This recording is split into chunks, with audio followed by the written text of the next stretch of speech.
conocía y te consagré.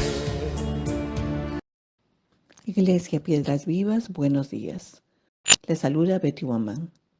Siguiendo con el estudio de Primera de Corintios, hoy estudiaremos el capítulo 2. Pablo les escribe a los cristianos de Corinto, una importante ciudad portuaria y cosmopolita. Pablo había ayudado a establecer la iglesia en Corinto, pero las cosas no marchaban bien. Habían pecados sexuales graves en la iglesia, sin mencionar las divisiones y la conducta elitista tan común en la acaudalada y mundana sociedad de Corinto. El papel del Espíritu Santo en la revelación de las cosas de Dios al espíritu humano como una forma de prevenir todo motivo de orgullo es importante. Corinto era una iglesia dividida. Pablo le recuerda quién es él y cómo la iglesia fue formada por personas humildes y necias también, que deben dejar de actuar como niños, porque todos pertenecen a Cristo. En los versículos del 1 al 5, Pablo le dice que no fue como filósofo ni como maestro o vendedor. Él fue como testigo de Dios, como siervo de Dios, y contar su testimonio de vida. Pablo era un hombre preparado, culto, pero no usó para predicar el Evangelio, poniendo énfasis así en Jesucristo y la cruz como un siervo de Dios, necesitado humanamente, débil, limitado, temeroso, que lo mantuvo enfocado de la obra, alejado de la vanagloria, la autosuficiencia, y permite que el poder, el amor de Dios, obre en él. Cualquiera que sea la causa, grande era su debilidad, temor y temblor para predicar el Evangelio, no con palabras persuasivas, como dice la palabra, ni con sabiduría humana. Hablar la verdad de Dios con valentía, con el Espíritu Santo, con poder, amor, dominio propio. Pablo predica sabiduría de Dios, no la sabiduría de hombres.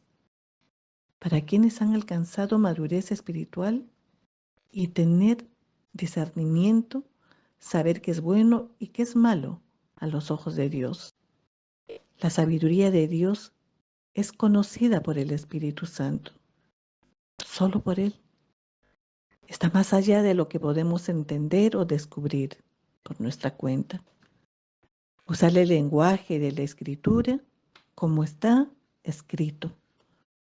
Pablo nos recuerda que solo el Espíritu Santo nos puede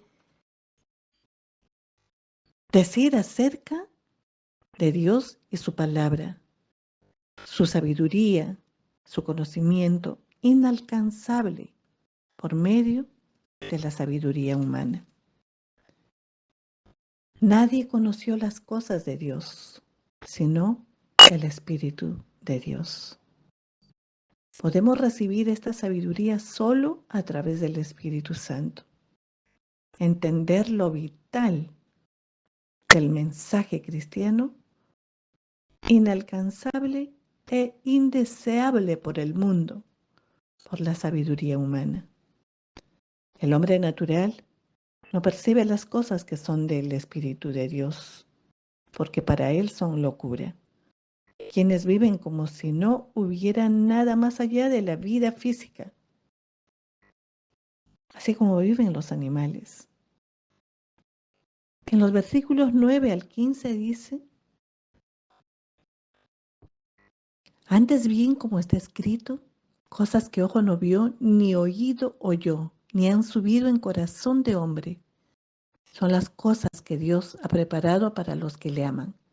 Pero Dios nos las reveló a nosotros por el Espíritu, porque el Espíritu todo lo escudriña, aún lo profundo de Dios. Porque ¿quién de los hombres sabe las cosas del hombre, sino el Espíritu del hombre que está en él? Así tampoco nadie conoció las cosas de Dios, sino el Espíritu de Dios.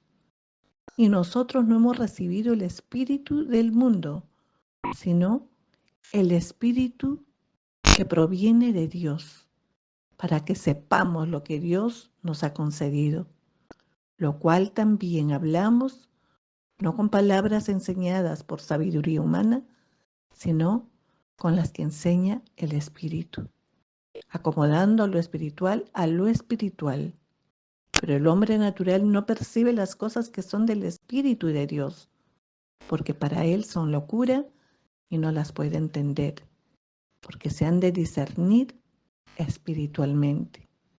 En cambio, el espiritual juzga todas las cosas, pero él no es juzgado de nadie. El hombre natural no es salvo. Muchos llamados cristianos aún piensan como el hombre natural, rechazando discernir las cosas espirituales. Pablo cita a Cristo como el ejemplo a seguir en todo momento. El versículo 16 dice, porque ¿quién conoció la mente del Señor? ¿Quién le instruirá? Mas nosotros tenemos la mente de Cristo. Tenemos la sabiduría que viene de Dios. Buscar las verdades del Evangelio y orar constantemente. Eso es lo que nos enseña en este capítulo 2 de Primera de Corintios. Bendiciones, familia.